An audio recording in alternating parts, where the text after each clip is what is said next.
Hello everyone, welcome back to our channel English माध्यम के platform पे मैं हूं आपकी एडुकेटर प्रियंका ठाकुर और हम सॉल्व कर रहे हैं editorial based practice exercise. Start करते हैं आज का session with thought of the day, that is don't decrease the goal, increase the effort. अगर आप कहीं विफल होते हैं तो आपको अपना लक्ष्य जो है कम करने की ज़रूरत नहीं है, अपना उद्देश्य कम करने की ज़रूरत नहीं है। आप क्या कर सकते हैं बेहतर, आप ये कर सकते हैं कि आप अपने प्रयासों को और ज़्यादा बढ़ा दें। ठीक है, चलिए स्टार्ट करते हैं रीडिंग कॉम्प्रिहेंशन फॉर 2025।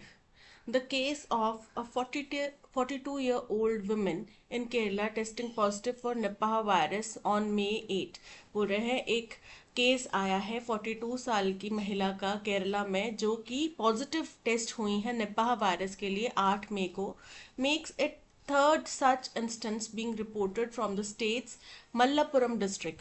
तो ये इस स्टेट के मल्लापुरम डिस्ट्रिक्ट से तीसरा इस तरीके का केस है इन द लास्ट 2 years, पिछले 2 सालों में।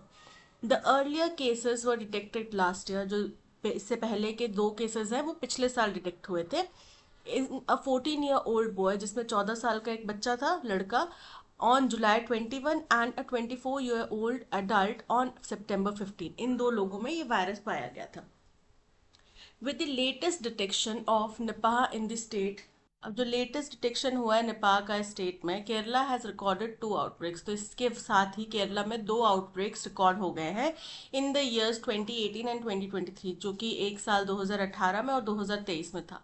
Involving human to human transmission, जिसमें कि ह्यूमन टू ह्यूमन ट्रांसमिशन शामिल था, यानी कि एक इंसान से दूसरे इंसान में फैलना। एंड 4 स्पिल ओवर्स मतलब फैलाव, इन द ईयर्स 2019 एंड 2024 में। एंड 2 इवेंट्स इन 2024, और 2 इवेंट्स हुए 2024 में। इन द मे 8 इवेंट, 8 मई का जो घटना था, even though only 1 person tested positive for Nipah. तो अब 8 मई को जो घटना है, हालांकि केवल एक ही व्यक्ति जो है पॉजिटिव आया है निपाह के लिए, and 7 close contacts tested negative, और 7 जो इनके सब निकटतम कॉन्टैक्ट्स हैं वो नेगेटिव आए हैं। It is a bit early to call it a spill over. तो ये अभी बहुत जल्दबाजी होगी अगर हम इसे स्पिल ओवर यानी कि फैलाव कहते हैं तो। अनलाइक एन आउटब्रेक, एक आउटब्रेक के विपरीत, Nipah spillovers are restricted to a single case with no human to human transmission. अब आउटब्रेक में क्या होता है कि एक से दूसरे व्यक्ति में फैलाव हो जाता है, ठीक है।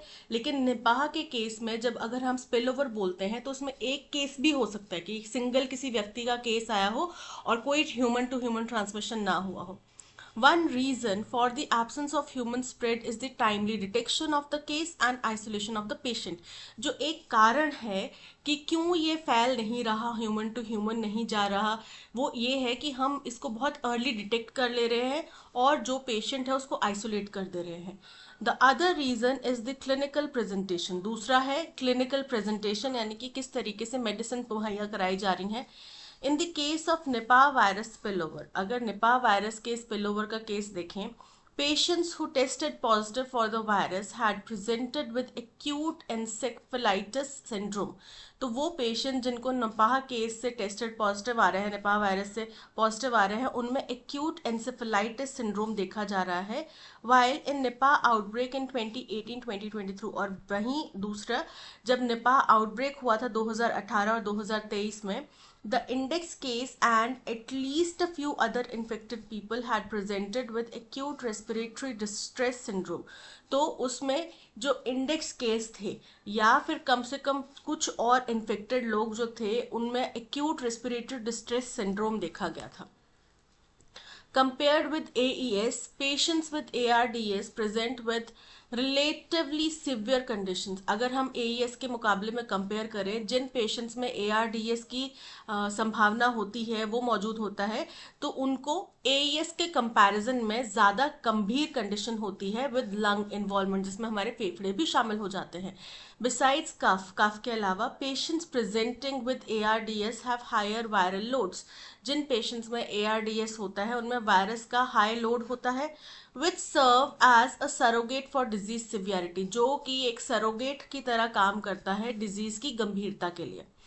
इमटेरियल ऑफ वेदर ब्लड, चाहे ब्लड कोई भी हो, यूरिन हो या फिर cerebrospinal fluid samples test positive और नेगेटिव आए, चाहे इसके बिल्कुल मतलब आए या नहीं आए उसके बावजूद भी, throat swab samples generally test positive. तो अगर ये सारे, चाहे ब्लड टेस्ट पॉजिटिव हो या नेगेटिव हो, यूरिन टेस्ट चाहे पॉजिटिव हो या नेगेटिव हो, सेरिब्रोस्पाइनल फ्लूइड सैंपल्स जो हैं वो पॉजिटिव हो या नेगेटिव हो, बावजूद इसके थ्रोट स्वैब जो है वो पॉजिटिव ही आते हैं if a person is infected by the Nipah virus, अगर वो व्यक्ति कोई भी निपाह वायरस से पीड़ित है तो, which again serve as an indicator of human spread in the case of patients with ARDS, जो again एक इंडिकेटर है, एक पैमाना है कि ह्यूमन स्प्रेड जो है वो इस केस में हो सकता है पेशेंट्स में जिनके अंदर ARDS है।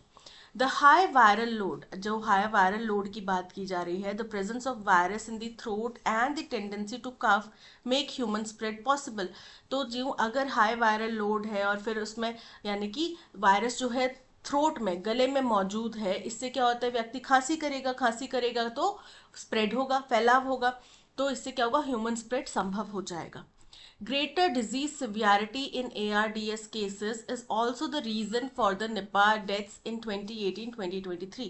ज़्यादा डिजीज जो है, इसकी सिवियरिटी, गंभीरता ARDS के केसेस में, ये एक और कारण है कि निपाह से जुड़ी हुई जो मौत है 2018-23 में वो हुई थी। There were 17 deaths from 18 cases. 18 cases हुए थे 2018 के आउटब्रेक में, जिसमें से 17 लोगों की मौत हो गई थी, and 2 deaths from 6 cases in 2023 outbreaks, और 6 केसेस रिपोर्ट हुए थे 2023 में, जिसमें से 2 में मौत हो गई थी। A study by the ICMR National Institute of Virology NIV Pune found that the 2018 Nipah virus had small genetic variations. तो एक स्टडी की गई ICMR के नेशनल इंस्टीट्यूट ऑफ वायरोलॉजी के द्वारा, पुणे के द्वारा, उसमें यह पाया गया कि 2018 का जो निपाह वायरस था उसमें थोड़े से जेनेटिक वेरिएशन थे, वो कुछ डिफरेंट था फ्रॉम द बांग्लादेश स्ट्रेन, जो बांग्लादेश में स्ट्रेन पाया गया उसके कुछ जेनेटिक वेरिएशन थे, and was able to cause multi systematic disease in a Syrian hamster model resembling human infection, बोल रहे हैं, और ये कारण बना मल्टी सिस्टमैटिक डिजीज का एक सीरियन हैमस्टर मॉडल में, जिसमें कि ह्यूमन इन्फेक्शन देखा गया। The Nipah virus is capable of causing different clinical presentation. Nipah virus में इतनी संभावना है कि वो अलग अलग क्लिनिकल प्रेजेंटेशन बना सकता है, and is endowed with the ability to cause human spread in some cases, और इसमें यह भी क्षमता है कि वो कुछ केसेस में ह्यूमन स्प्रेड भी बन सकता है। This makes a strong case for quick and thorough genetic study. ये एक बहुत ही strong case बना देता है कि हमें जल्दी से और बहुत बारीकी से जेनेटिक स्टडी करनी पड़ेगी ऑफ द वायरस की इन ह्यूमन एंड बैट्स, कि बैट्स में ये कैसे काम करता है, ह्यूमंस में कैसे काम करता है। With Nipah cases now a very regular occurrence in Kerala. अब क्योंकि निपाह के केसेस केरला में बहुत पीरियोडिक हो गए हैं, निरंतर आते जा रहे हैं, the compulsion to routinely study fruit bats which are natural hosts of for Nipah, तो ऐसे में जो एक संभावना, एक अनिवार्यता बनती है कि निरंतर रूटीन के तौर पे फ्रूट बैट्स जो होती हैं, जो कि एक नेचुरल कैरियर, नेचुरल होस्ट होती हैं, इनके अंदर नेचुरली निपाह वायरस होता है, can not be over emphasised, इसको ज़्यादा ओवर एम्फसाइज ना किया जाए, यानी कि फ्रूट बैट्स के ऊपर ज़्यादा जो है उनके ऊपर निर्भर ना रहा जाए। That even the 2018 virus showed small genetic differences from the Bangladesh strain makes it even more important to know whether the virus causing the spillovers without human spread has evolved further. बोल रहे हैं अब क्योंकि 2018 में जो virus था उसमें भी कुछ बांग्लादेश के वायरस के स्ट्रेन्स देखे गए थे, जेनेटिक स्ट्रेन्स देखे गए थे, कुछ डिफरेंसेस देखे गए थे, तो ये समझना और ज़्यादा इम्पोर्टेंट हो जाता है कि क्या इस वायरस का जो स्पिल ओवर हो रहा है, ह्यूमन स्प्रेड हो रहा है, विदाउट ह्यूमन स्प्रेड, बिना ह्यूमन स्प्रेड के इसका जो स्पिल ओवर हो रहा है, क्या ये फर्दर इवॉल्व हुआ है और ज़्यादा इसमें कुछ वेरिएशन आया है। Such studies can be done by more scientists only when the genetic sequences are shared in public databases without any delay. इस तरीके की स्टडीज जो है अधिकतर साइंटिस्ट द्वारा और ज़्यादा साइंटिस्ट द्वारा तभी की जा सकती हैं जब डेटा सीक्वेंसिंग, जेनेटिक सीक्वेंसिंग का जो डेटा है उसको पब्लिक डेटाबेस में, यानी कि जनता के लिए पब्लिक डोमेन में रखा जाए, बिना किसी भी और डिले के, बिना किसी भी फर्दर डिले के, यानी कि और देरी के। तो ये था पैसेज। निपाह वायरस का आउटब्रेक एक देखने मिला है, स्पिल ओवर देखने मिला है। अब निपाह वायरस ऐसा है जिसमें स्पिल ओवर इस तरीके से होता है कि ज़रूरी नहीं है कि बहुत बड़े स्तर पे फैले या बहुत ज़्यादा ह्यूमन टू ह्यूमन जो है यहाँ पे फैलाव हो, बट थोड़ा सा भी अगर फैलता है तो वो इसके कैटेगरी में आ जाता है। चलिए स्टार्ट करते हैं with question number 1। What is the tone of the passage? Passage की टोन कैसी है? इन्फॉर्मेशन दे रही है, बिल्कुल करेक्ट है। ऑप्टिमिस्टिक पॉजिटिव है, सेलिब्रेटरी है, नहीं। सेटारिकल सरकास्टिक है, व्यंगात्मक है, नहीं। इनडिफरेंट डिटैच्ड है, नहीं, कुछ करने की जरूरत नहीं है, तो नॉर्मल सी बात है, नहीं ना, ऐसा नहीं है ना। इन्फॉर्मेशन दे रही है और सचेत रहने के लिए कह रही है, so option A is correct. Study करने के लिए कहा गया, वेरिएशंस को जांचने के लिए कहा गया, तो इनडिफरेंट नहीं है। What is the main theme of the passage? The need for continued surveillance and genetic study of the Nipah virus. Nipah virus को निरंतर जो निगरानी करने की और जेनेटिक स्टडी करने की जरूरत है उसके ऊपर जोर दिया गया, उसी के बारे में पैसेज था, करेक्ट है। A summary of all infectious diseases in Kerala, तो सभी जो भी बीमारियां हैं उनके बारे में तो बात नहीं करेंगे, सिर्फ निपाह वायरस के बारे में बात करेगी, तो यानी कि सभी बीमारियों के बारे में बात नहीं करेगी। इन्फेक्शियस डिजीजेस का यहाँ पे जिक्र नहीं हुआ है, केवल निपाह वायरस जिसका आउटब्रेक या स्पिल ओवर कहीं अभी देखने मिल रहा है उसके बारे में यहाँ पे चर्चा हुई है। The इनइफेक्टिवनेस of containment measures during outbreak, incorrect है। कंटेनमेंट मेजर्स हमारे प्रभावशाली रहे तभी शायद इतना ज़्यादा ह्यूमन टू ह्यूमन इसमें फैलाव नहीं हो रहा। The impact of ARDS on global viral infections, तो ग्लोबल वायरस इन्फेक्शंस के ऊपर हमने ARDS का प्रभाव नहीं देखा, पर निपाह के केस में जहां ARDS मौजूद है वहां पे डेथ्स ज़्यादा होती हैं या ह्यूमन टू ह्यूमन जो इसका फैलाव है, स्प्रेड है, वो ज़्यादा होता है, ये हमने देखा, तो इनकरेक्ट है, option A is correct.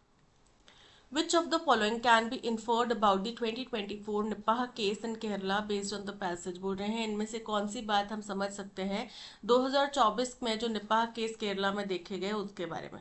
It was definitely an outbreak not a spill over, कि वो एक आउटब्रेक था, स्पिल ओवर नहीं था। इनकरेक्ट है, स्पिल ओवर था क्योंकि ज़्यादा फैलाव नहीं हुआ। The case did not show signs of ARDS which may explain the lack of spread. बिल्कुल करेक्ट है क्योंकि हमने पढ़ा कि निपाह के इन केसेस में ARDS नहीं AES मौजूद था, ठीक है, so option B is correct. It resulted in mass testing failures as throat swabs were unreliable. Incorrect है, तो थ्रोट स्वैब्स जो है वो पॉजिटिव आ रहे थे। अगर निपाह के केस में यूरिन टेस्ट चाहे नेगेटिव हो, पॉजिटिव हो, या फिर जो स्पाइनल फ्लूइड टेस्ट जो है वो पॉजिटिव हो या नेगेटिव हो, उसके बावजूद भी अगर जो थ्रोट स्वैब है या फिर माउथ स्वैब है अगर वो पॉजिटिव आ गया, दैट मीन्स आपको निपाह है, ठीक है, तो इनकरेक्ट है। The virus has mutated to become less severe over time, incorrect है, option A B is correct. With Nipah cases now a regular occurrence in Kerala, the compulsion to routinely study fruit bats which are natural hosts for Nipah cannot be, अब ये जो एक अनिवार्यता बन गई है कि हमें जो हमारे फ्रूट बैट्स हैं उनको निरंतर रेगुलरली स्टडी करना पड़ेगा, इसको हम टाल नहीं सकते, ठीक है। डिसरिगार्डेड यानी कि मना करना, नज़रअंदाज करना, तो इसको हम नज़रअंदाज नहीं कर सकते ना, ये हमारी ज़रूरत बन गया है, option A is correct. Justified मतलब इसको वैलिड नहीं करार दे सकते, इसको ऑनेस्ट या फिर वैध नहीं करार दे सकते, इनकरेक्ट है। मिस इंटरप्रेटेड, यहाँ पे मिस इंटरप्रेट करने की तो बात नहीं हुई है। अंडर एस्टिमेटेड को कम नहीं समझ सकते, तो इसको डिसरिगार्ड नहीं कर सकते, नज़रअंदाज नहीं कर सकते।